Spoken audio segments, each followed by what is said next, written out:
yes, Isaac, we had an outhouse. And yes, we did use corn cobs occasionally.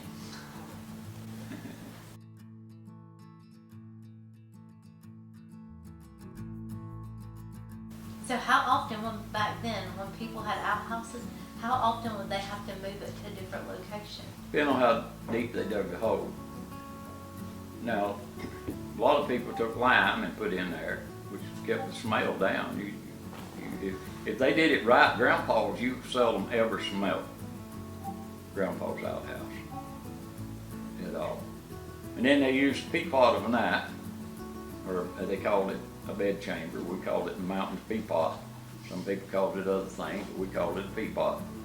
And that's exactly what it was. You got up and you either went outside and peed off the porch, or you went to the toilet, which was down the hill, or you used the peapot, and then you got up the next morning, you took the peapot to the toilet, to the outside toilet, poured it in the toilet, washed the peapot, and set it back in the house. And it was ready to go the next night.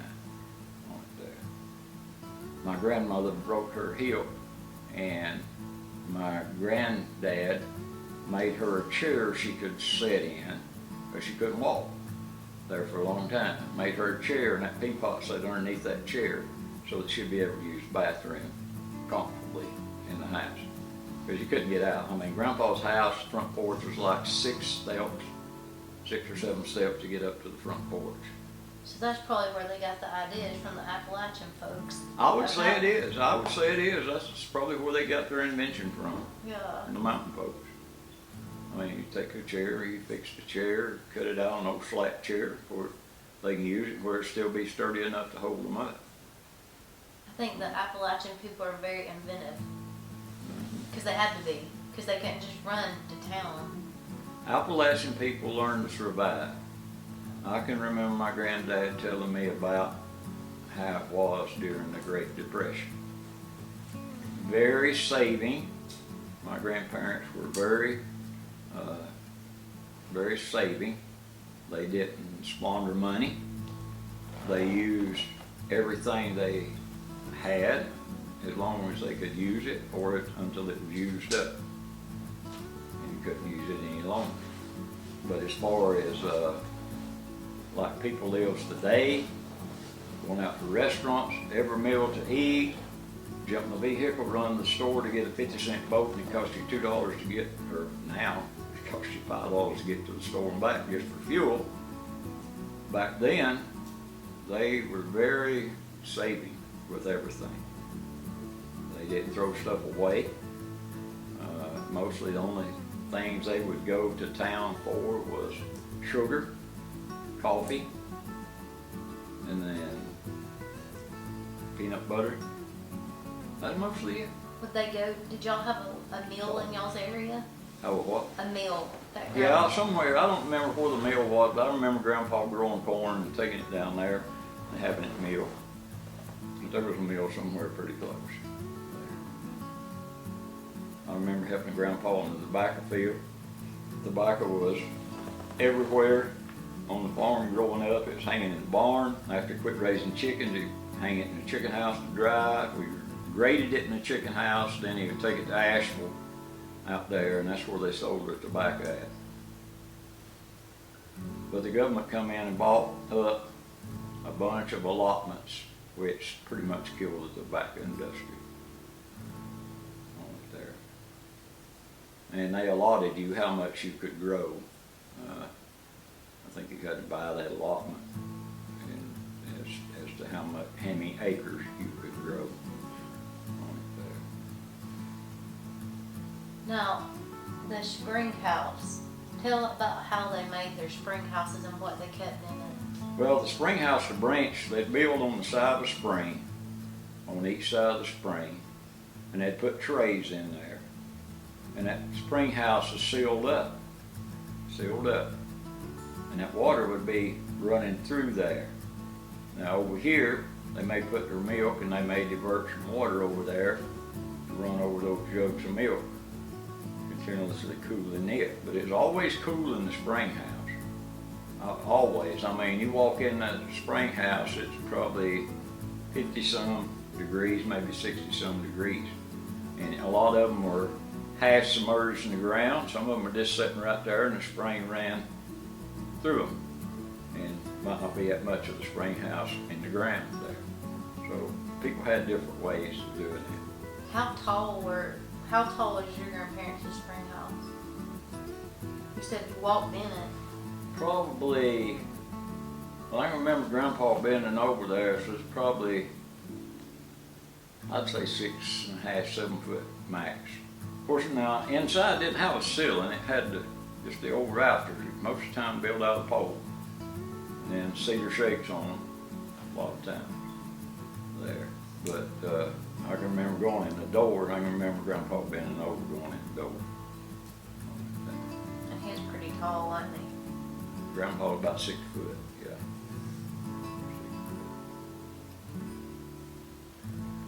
You knew most all your cousins back then. A lot of people kenned each other, you know, in the area there. And, you know, as I got out into the world, people make fun of how you talked.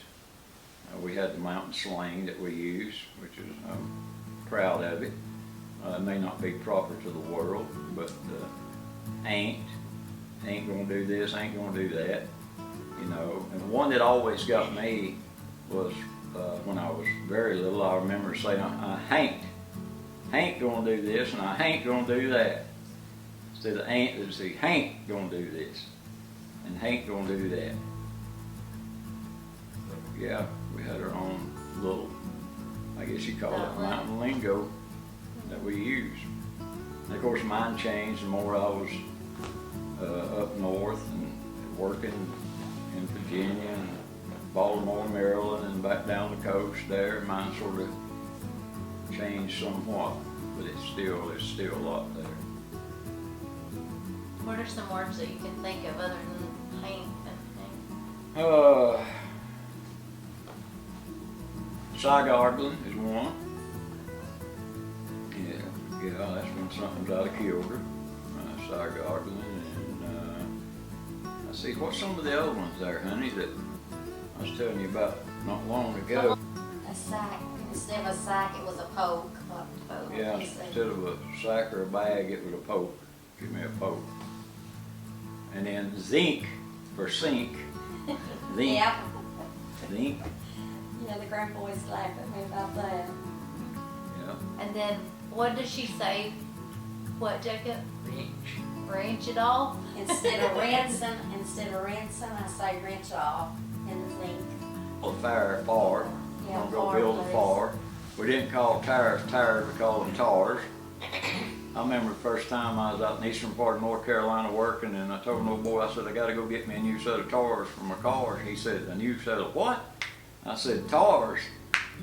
He said, you talking about tires? I said, I'm talking about tars. Yeah, tars. He said, I've never heard them called tars. Tires.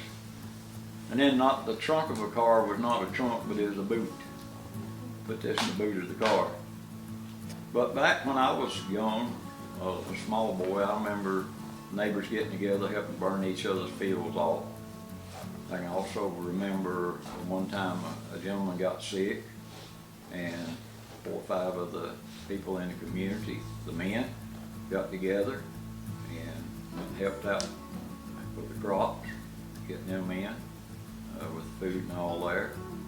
And back then, a lot of times when people died, they were taken to their home, and people set up with them at their home there with the family and all. The deceased was in another room most of the time. Sometimes it was right in the living room there. I can remember that happening there. There'd be some cars and all there around the house. That's Daddy said, what's all them people doing there? And he said, well, so and so died there.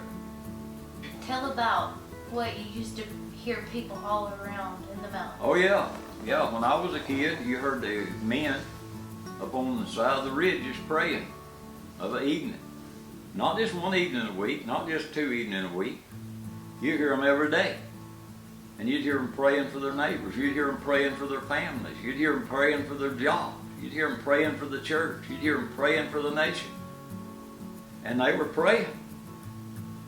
They wasn't no this quiet stuff. They were letting it rip. We'd be better off in America today if people went with those kind of hearts and prayed. I think now a lot of people are afraid somebody hear them praying on the mountain. We need to get back to praying in America with sincerity and love in our hearts. Oh, my altar? Yeah, I got an altar up on the mountain there. I go up there quite often. And me and the boys will go up there, the grand boys, and we'll pray. And we got 12 stones representing the 12 tribes of Israel. That's what the Lord instructed me to do, and that's what I did, and that's where we go pray. On the mountain. It's hard to get your mind wrapped around the prayer when the televisions are blasting, the radio's going, people are talking. Where if you go, the that blame cell phone nowadays going off, dinging and danging and all that stuff. You get up on the mountain by yourself, you're one or two more, you can get down and do some praying now.